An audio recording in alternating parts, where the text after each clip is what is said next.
Hi guys, and welcome back to my channel Buzz About Cricket. My name is Andy Buzzer, and today everything is about spin bowling. How can we get that ball up and down, turning, bouncing, ripping through the gate like every single world-class spin bowler? I've got 5 drills today that will guarantee you to improve your game, and I guarantee you to become a better bowler. Let's get going.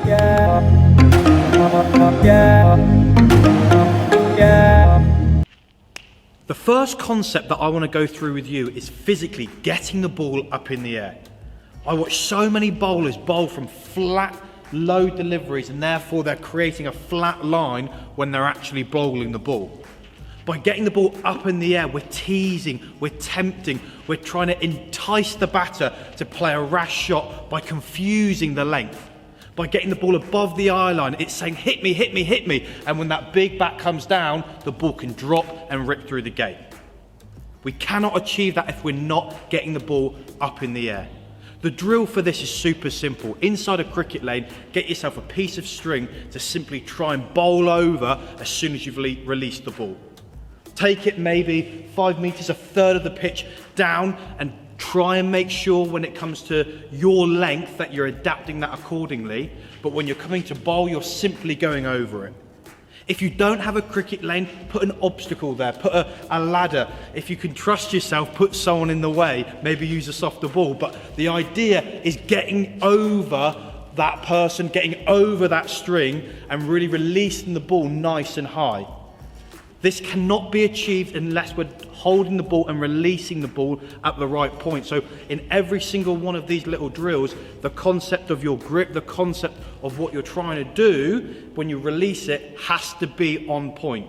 You don't have to be a rocket scientist to work out the second concept. If we're getting the ball up, we have to get that ball back down. Now the reality for this is we're creating dip. So we have to ensure when we're bowling, our weight is going right the way through our action, and everything in terms of our momentum is being put onto the ball. Again, going back to my previous point, this cannot be achieved without a proper grip and a proper release point. If we're not getting over and through the ball, the revolutions will take it too far, and if we're releasing it high, we're going to be ending up bowling too full. To help achieve you getting the ball back down, you can put something on the wicket to try and again get over and drop the ball. To test yourself, you can actually change where you're putting maybe a set of stumps, a pad, a bag, to really focus on getting the ball up, but more importantly in this part, getting the ball down. If you get your weight correct and if you get your release point correct, that ball will naturally then have an arc if it's going up and down. And yes, we can put these 2 drills together. Can we go above the string in the first point of the pitch, but then get that ball sharp down past the stumps, creating that beautiful arc? We're not looking for the McDonald's M. The next idea that I want you to kind of explore is something called rapid fire bowling. The idea behind this is that you're actually going to bowl in a level of fatigue, but also you're going to be bowling to a point where you're no longer thinking about what you're doing, you're simply getting through your action. If you're able to kind of work this into a training regime, number one, your fitness levels, which are going to be specific for your bowling technique, will be ticking those boxes, but more importantly, you're then going to be able to use this in a game situation. Especially in shorter formats, having the ability to get through and over nice and quickly can create pressure on the bowler, and you don't have to affect anything that you're doing within your game. Practicing on variable surfaces is the next concept that I want to explore. How often do you actually train on a pitch or a condition that is foreign to you? You can create and do different ideas for this by just putting down rough pieces of mat, paper, cones, and really focus on still bowling your standard stock deliveries, but identifying, wow, the ball's acting and behaving very differently, so I've got to adjust my game. The best bowlers in the world are able to continually hit a specific point in relation to what the pitch is allowing. How often do you train in a different environment on a different surface when you're practicing your bowling? 9 times out of 10, a bowler will go to the same sort of track, the same lane, the same facility, and practice the same sort of bowling, and be shocked that not every single place that they play is the same. For example, if you're training on a hard flat surface where it's bouncing but not turning, and then turn up to a wet or a worn wicket, those lines, those lengths simply won't work. The best bowlers are those who are able to find the top of off stump regardless of the situation they're put in.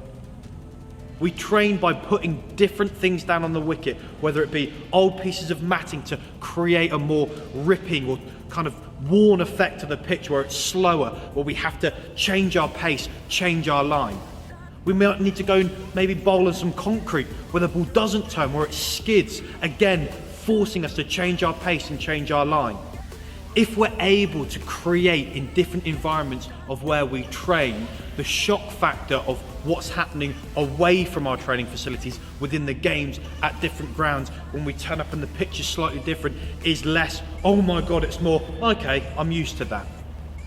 Having a familiarity and having an air of confidence allows a spinner to dictate and also command a situation.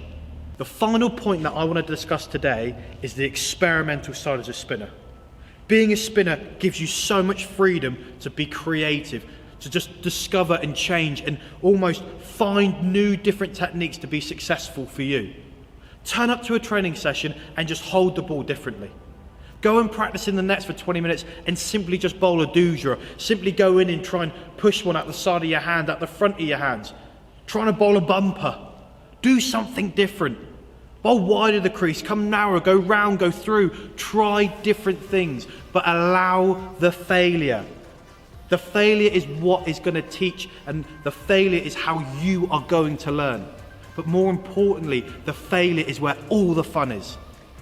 Coming up and bowling a good ball after a good ball and stop ball, stop ball, stop ball, where there's no batter, when it's just you, it can be so repetitive. Reward yourself with failure. Reward yourself with going out there, holding the ball differently and just letting loose and have some fun and rip the ball and go, wow, that's new, that's different, woo, I can bowl that, and then work on it. Work and work and work and work, and then eventually when you're in a game, let it go. And there is no better rewarding feeling than practicing a delivery, bowling someone, getting someone stumped, turning it, or even just simply making the batter look a little bit foolish, and you go, yes, I've worked on that, yes, that's my ball, and yes, I did that. Guys, if you've enjoyed that video, you learned something, please do press that like button. If you haven't already, press the subscribe. My name's Andy Buzzer, that is Buzz About Cricket. Always back yourself. Till next time.